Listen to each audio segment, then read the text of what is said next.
Bon, reprenons l'aresto de la Dégorabo. Je dis reprenons parce que honnêtement depuis la dernière fois il s'est passé quelques semaines sans que j'y touche. Tout simplement parce que voilà, c'était le bordel. Ici c'était pas un atelier mais une pièce sans outils. Mes outils étaient là-bas, il fallait faire des allers-retours, je paumais les outils, enfin une catastrophe. Je me suis dit, je m'arrête, je transforme cette pièce en atelier. Quand ce sera un atelier fonctionnel, je reprendrai l'aresto. Donc, je vais vous montrer un petit coup, vite fait, le tour de l'atelier. Et puis rapidement, et on revient vite fait sur cette machine. Alors, hop, je suis derrière la caméra. Vous voyez donc là, la Dégorabo. Si je pars à droite, là, toujours rien de spécial. Voilà, et là, ça commence à être un petit peu aménagé. Alors, je vais me reculer. Voilà, hein, on voit que ça commence à avoir de la gueule. Donc, vous voyez, il y a l'établi, il y a les outils. Ici, on a la scie avec la toupie derrière. Là-bas, l'électricité est faite. Je viens, juste avant la vidéo, rajouter là au bout de mon doigt l'enrouleur du compresseur. Compresseur qui est derrière le mur pour l'instant. Mais bon, voilà, c'est pas définitif. Mais on a de quoi bosser. Tout mon outillage est ici. Donc voilà pourquoi j'ai fait cette petite pause de quelques semaines sur cette machine. Bon, sur cette machine, j'ai pas tout fait en caméra, j'ai fait des trucs en off aussi. J'ai continué à décaper. Là, juste avant de filmer, j'ai continué juste ici. Il y avait 2-3 zones à terminer. Alors, la fenêtre qui est là, les vitres ne sont pas encore changées. On a eu, dans le nord, comme une grosse partie de la France, un été très sec. Je pense que tout le monde se souviendra de cet été. Si sec que c'était bourré d'humidité. Voilà. En gros, il n'y a plus. Et l'humidité passe par cette fenêtre, ce qui fait que tout ce que j'ai nettoyé, décapé, mes pièces ici, toutes ces pièces-là, alors là c'est de l'alu, donc forcément il n'y a pas de souci, mais voilà, c'est toutes des pièces que j'ai décapées à la sableuse. J'ai acheté une sableuse, je vous montrerai parce qu'il reste encore des pièces à faire, quand on sera sur des pièces à décaper, je vous installerai avec la voie à la sableuse. Toujours est-il que, là c'est de l'alu, il n'y a pas de problème, mais certaines pièces comme ça qui a été décapée, et donc aussi le bâti de la machine, a commencé à rerouiller. Alors, rien de grave, j'ai sablé pour enlever vraiment une grosse rouille bien dégueulasse. Ici, on est que sur une petite rouille de surface. Et la peinture que je vais mettre dessus, c'est une peinture qu'on applique sur rouille. Voilà, il y a à l'intérieur de la peinture, il y a un stop rouille. Un produit qui stoppe la rouille et puis qui protège donc le métal pour les attaques de la rouille. Donc ce n'est pas un souci que le métal est rouillé légèrement. La partie haute c'est ça, côté intérieur, c'est très peu rouillé. On est encore sur la peinture d'origine qui est en très bon état, donc je ne vais pas y toucher du tout. La partie basse, elle est en certaines zones en fonte brute, avec une très légère couche, vraiment un petit voile rouillé dessus, mais je vais le laisser comme ça, je ne vais pas m'emmerder à décaper et restaurer l'intérieur de la machine, parce que toute cette partie-là, c'est là où il y a les moteurs, le fût monte et descend, et c'est fermé avec des tôles. Donc on n'y verra pas du tout, et c'est pas une rouille qui va attaquer la machine au point de la bouffer, c'est une rouille de... De toute façon, quand j'aurai changé les fenêtres, mis la porte, ici il n'y aura plus d'humidité, ou vraiment moins d'humidité, surtout avec la poussière de bois qui va peut-être résider à l'intérieur de la machine. Cette poussière qui pourra absorber le peu d'humidité qui sera ambiant, ce qui fait que cette rouille ne se propagera pas et va rester telle qu'elle le nombre d'années que la machine fonctionnera. Alors voici ma petite cabine de sablage. Donc on voit là-bas le compresseur, et il y a deux câbles, deux tuyaux, pardon, le spiral qui est pour la soufflette dans l'atelier, et il y en a un blanc, tac, qui est branché ici. Là, c'est les trous où on met les gants. les bras dans des gants. Ici, la porte qui est ouverte. Et là, on y voit donc la vitre pour voir ce qui se passe dedans. Alors, dedans, voilà. Donc là, on va pas faire toute ça. C'est une porte qui se trouve sur le bas de la machine qui donne l'accès au moteur de la toupie, qui n'existe plus. Mais bon, il faut quand même remettre la porte, sinon il y aura un trou. On va pas décaper toute la porte, ce sera plutôt du ponçage, mais la charnière tire la gueule, donc la charnière, on va la décaper. Donc pour ça, j'ai mis ma petite GoPro, alors j'ai rien pour la fixer, elle est juste posée comme je peux ici, et du coup, vous aurez très certainement une vue un peu comme un téléphone, c'est-à-dire en mode portrait, hein, donc en mode vertical.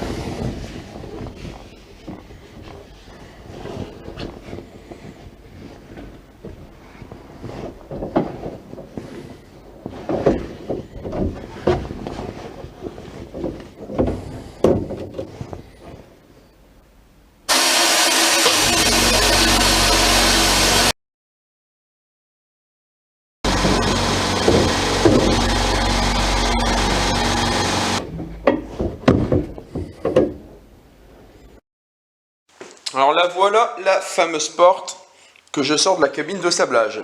Donc en fait la porte, il y a des endroits où la peinture est un peu écaillée. Donc ces endroits je vais tout simplement les poncer. Vous voyez ça, bon ça part. Ou à la brosse métallique. J'avais déjà fait une porte, vous voyez ici. Je l'avais fait, mais ça c'était quand j'avais fait ma cabine de sablage dans la tente Quechua. Avec mon pistolet à peinture Metabo. Mon pistolet à peinture, mon pistolet de sablage Metabo. Alors, ça fonctionnait très bien, sauf que c'était irrespirable dans la cabine de sablage. Et rien que pour faire la porte, j'ai mis 3 plombs parce que mon compresseur n'est pas tout à fait assez puissant pour, pour faire du sablage, en fait, tout simplement. Que ça soit dans la cabine Quechua ou dans la vraie cabine de sablage, le compresseur n'est pas assez puissant. Ce qui fait que pour faire une superficie comme ça, je dois prendre un temps fou et le compresseur est toujours en train de se recharger, alors je dois m'arrêter, attendre qu'il recharge, recommencer. Une fois qu'il est déchargé, je m'arrête à nouveau, j'attends qu'il recharge. Et puis le compresseur, lui, il chauffe, il chauffe, il chauffe. C'est pour ça qu'ici, je ne fais pas la porte complète, mais uniquement la charnière, puisque la charnière, elle, était carrément rouillée. Alors, elle mérite maintenant un petit coup de dégrippant, parce qu'elle est un petit peu dure. Donc, j'y mettrai très certainement un coup de dégrippant. Mais, voilà, globalement, je vais m'arrêter là au niveau du sablage. Et puis, là, je vais reprendre d'autres choses, hein, des pièces à sabler, il y en a encore quelques-unes. Et ça ira, pourquoi pas, jusqu'à la clé à mandrin de la mortaiseuse. Et ici, il nous reste encore des choses, mais là, ça rentre pas dans la cabine de sablage, enfin pas tout. Donc là, déjà, on a la mortaiseuse, mais ça, on verra à la fin, hein. Déjà, la dégo rabot, la mortaiseuse, ce sera après. Ici, on a le guide perpendiculaire, qui est au-dessus de la table de la dégo. Ce sera vraiment les zones compliquées que je vais sabler, mais pas plus. Concernant ici les 3 tables, donc les 2 tables de dégo et la table de rabot, pour ces tables, ça rentre pas dans la cabine de sablage, donc là tout simplement il n'y aura pas de sablage. Je vais tout nettoyer à la brosse métallique montée sur perceuse. Au niveau ici des systèmes de réglage des tables, donc il y en a un ici, il y en a un ici sur les 2 tables. Donc là, c'est vrai qu'il aurait fallu peut-être les sabler, mais je n'arrive pas à les démonter des tables. Je ne sais pas comment s'installer, je n'arrive pas à les démonter, j'ai pas envie de faire le con. Donc ça va rester dessus, et puis on va réussir à les restaurer au mieux. Les restaurer, les nettoyer, enfin je sais pas, c'est pas une vraie restauration. Hein, donc je dis restaurer, mais c'est pas une vraie restauration. Mais voilà, on va les retaper un petit peu en les gardant sur place sur les tables. Donc voilà, ici, alors ça c'est les poulies d'entraînement, hein, il y en a 3 qui sont en aluminium. Bon ça je vais... ici je pense qu'elle va être sablée parce qu'elle a de la peinture dessus. Je fais ça hors caméra, vous avez vu comment je sablais un peu, hein, donc je fais ça hors caméra.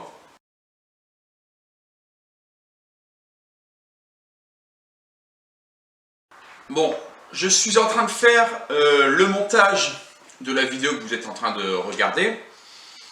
Et puis, eh ben, malheureusement, on va s'arrêter sur l'image que vous venez de voir, où je décape la porte, la petite porte, avec une disqueuse. Alors pourquoi on s'arrête là? Tout simplement parce que je ne sais pas ce que j'ai foutu. Est-ce que j'ai oublié d'allumer la caméra? Est-ce que j'ai perdu les rushs? J'en sais rien. Mais sur la partie décapage de la machine, je n'ai plus rien comme vidéo après ce que vous venez de voir. Voilà, j'ai pas de mot de fin, rien, donc c'est pour ça que je suis en train de le refaire.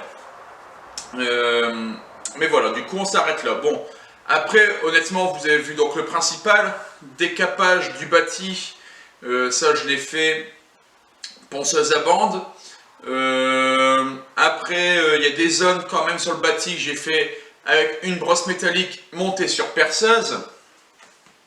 Il y a certains éléments qui ont été faits avec une brosse métallique, mais cette fois-ci montés sur disqueuse, puisque sur disqueuse, c'est un peu plus agressif que sur perceuse.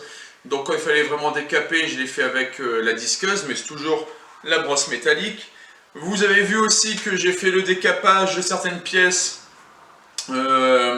notamment quand c'est des plus petites pièces, puisque j'avais fait aussi sur une porte, mais ça n'a pas bien fonctionné. Comment dire, avec une sableuse.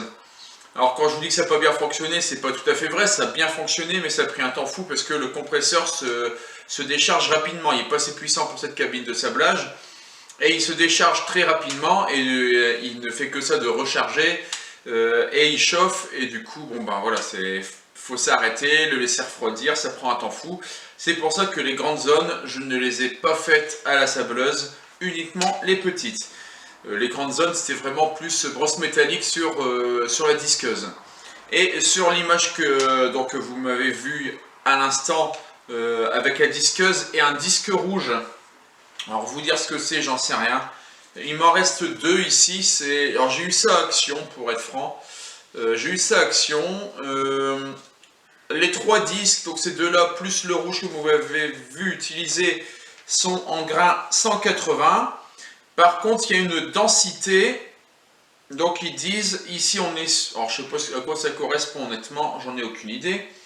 Ici on est sur une densité 7P, 9P, et le rouge était encore un petit peu supérieur. Alors ça me fait penser à une éponge, alors c'est dur, hein, c'est dur.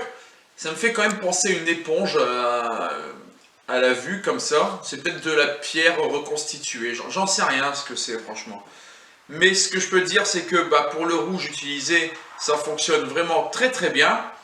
Mais j'ai pas décapé grand chose. Franchement, j'ai pas décapé grand chose et le disque est parti à une vitesse phénoménale. Donc ça marche bien, mais pas longtemps. Donc voilà.